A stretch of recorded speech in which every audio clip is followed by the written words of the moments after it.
Tento pořad vám přináší restaurant Pikante, nabízející jídla nejen ostrá jako břitva. Vítám vás, diváci, u dalšího sledování našeho pořadu Vaříme s Pikante. No, jak vidíte, malinko se musím občerstvit, protože nevím ještě, co mě v té kuchyni dneska čeká, takže ať jsem připravena na vše a můžu kvalitně asistovat, že jo? Zavoláme si teda našeho šéfkuchaře Kubu. Ahoj, Kubo. Ahoj. Se posilňuju na dnešní náš pořad, aby nám to teda dobře šlo, abych ti mohla kvalitně asistovat. Vidím, že máš... Tady jsem ti donesl zase tvůj úbor. No. Takže diváci, vidíte to, pořád po mně něco chtějí, pořád něco musím, no tak na zdraví a jdeme na to.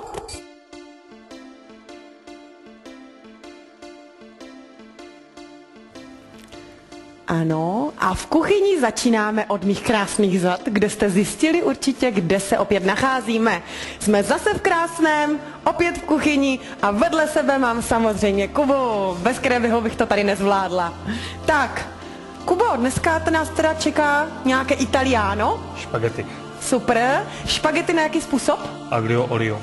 Super, ale jak tak vidím, tak ingredienci nám čím dál tím jako s každým dílem ubývá. Bude to vůbec nějak chutnat? Jsou rychlé, dobré. Já si myslím, že určitě. Určitě? Super. Takže co budeme potřebovat? Olivový olej, česnek, feferonky, domácí feferonu, petrželku a bazalku. A bazalku. Super, zase čerstvé. Česneku je, koukám, nějak hodně, Jo. takže tam docela dost toho dát. Ať to tam je cítit. Vypálíme lísty.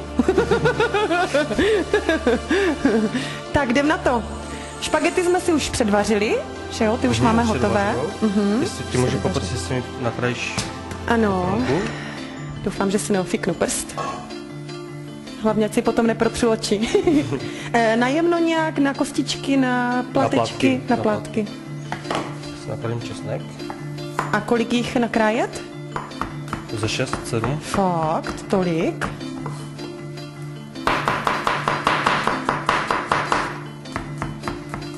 A česnek krájíš najemno, nebo? Tež na plátky. Tež na plátky.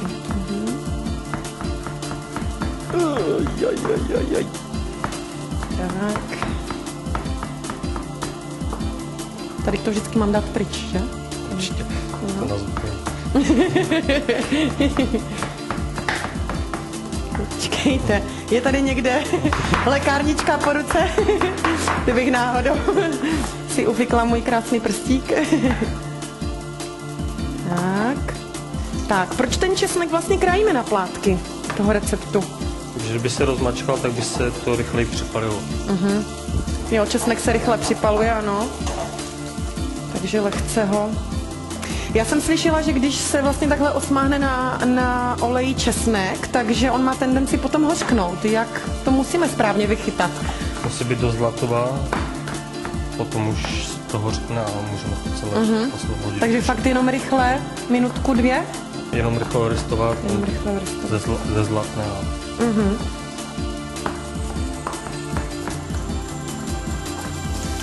Šouknu ten zbytek. Super. A ten česnek tak krásně voní vždycky. A ty jsi tam hodil teďka 2 celé. To potom to z jakého důvodu? Na ozdobení. Aha, na ozdobení. Super.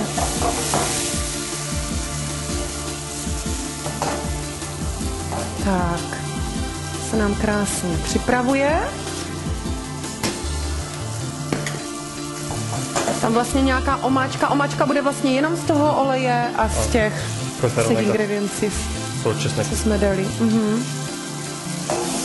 Takže v podstatě už teďka ani nic přidávat vlastně nebudeme, už budeme jenom čekat, až se to...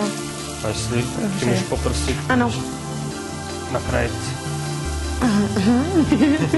petrželku. Čekaj, já potřebuji takový ten houpavý nůž, ať to můžu dělat jenom... Tak. Nadrobno nasekáme. Ty brďo, ty ho máš fakt ostrý. A petrželky docela dost. Na kolik porcí to zhruba děláme? Budeme dělat teďka 2. 2 porce. To mě překvapilo, já bych řekla, že jenom petrželka na ozdobení trošičku. Na barvu. Ale jenom na barvu, jo.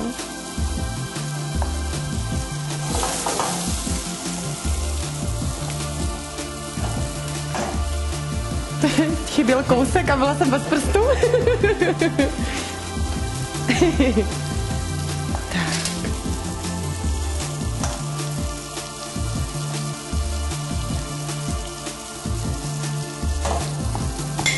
Jak můj táta říká, když vaří, tak táta říká, že je potřeba mít zlaté paci.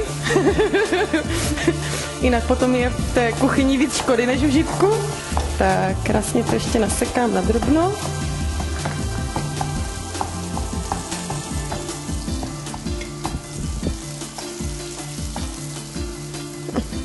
Vytáhnu ty 3 stroužky, co jsem si dal Ano, na vytáhneme. Všimáte si, že se díl od dílu se lepším, jo? Vidíte tu práci profesionální. Uvařené špagety. Tak, ano. Krásně zlaté je to.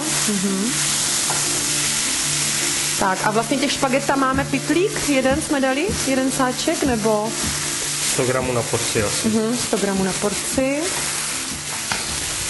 Teď už jenom promícháme. To je fígl. To doma radši zkoušet nebudu, poněvadž se bojím, že by to skončilo všude jinde, jenom ne zpátky v té pánvi. Musím nejdřív napředu natrénovat. Tak. Používá se v italské kuchyni petrželka? Sušená. Používá se sušená u nich, jo? Sušená. Že přiznám se, mě by to moc nenapadlo petrželku tam přidávat do italských receptů, ale super. Má to opravdu krásnou barvu. Takže míchat, ať se nám to nepřichytne. Můžeme na... Tak.